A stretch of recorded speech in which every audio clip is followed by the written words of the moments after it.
Finals లో మెరిసిన Rayudu tourney విజేతగా Indian masters international master league T20 2025 చివరి మ్యాచ్ ఆదివారం ఇండియా మాస్టర్స్ వెస్టిండీస్ మాస్టర్స్ మధ్య జరిగింది.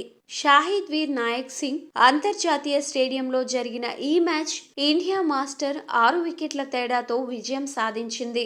వెస్టిండీస్ ను చిత్తు చేసి టోర్నీ విజేతగా నిలిచింది. టాస్ గెలిచి ముందు బ్యాటింగ్ చేసిన బ్రియాన్ లారా నాయకత్వంలో వెస్టిండీస్ 20 ఓవర్లలో 7 వికెట్ల నష్టానికి 148 పరుగులు చేసింది. అనంతరం బ్యాటింగ్ కు దిగిన భారత్ జట్టు 17.1 ఓవర్లో 4 వికెట్లు కోల్పోయి లక్ష్యాన్ని ఛేదించింది. ముందుగా బ్యాటింగ్ కు వచ్చిన వెస్టిండీస్ అద్భుతమైన ఆరంభం లభించింది. డెన్వి స్మిత, కెప్టెన్ బ్రియాన్ లారా తొలి వికెట్టు 23 బంతుల్లో 34 పరుగులు సాధించారు. వినయ్ కుమార్ లారాను అవుట్ చేయడం ద్వారా ఈ భాగస్వామ్యానికి చెక్ పెట్టినట్లయింది.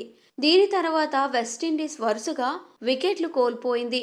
ఓపెనర్ డెన్వి స్మిత్ 35 బంతుల్లో 45 పరుగులు చేసి అద్భుతమైన ఇన్నింగ్స్ ఆడాడు. సిమ్మన్స్ 41 బంతులు 57 పరుగులు చేశాడు. దినేష్ రాష్ట్రన్ 12 పరుగులు చేసి నాటౌట్గా నిలిచాడు. భారత్ తరపున వినయ్ కుమార్ 3 వికెట్లు పడగొట్టాడు.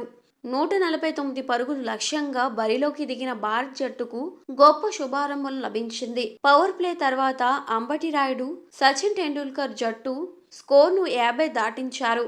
వీరిద్దరూ తొలి వికెట్లు 67 పరుగులు జోడించారు. 8 ఓవర్లో సచిన్ టెండూల్కర్ క్యాచ్ అవుట్ అయ్యాడు. క్రికెట్ గాడ్ 18 బంతుల్లో 2 ఫోర్లు 1 సిక్స్ బాది 25 పరుగులు చేశాడు. అంబటి రాయుడు 50 బంతుల్లో 74 పరుగులు చేసి 9 ఫోర్లు 3 సిక్స్లు కొట్టాడు. యువరాజ్ సింగ్ 13, స్టూవర్ట్ బన్నీ 16 పరుగులతో నాటౌట్గా నిలిచాడు.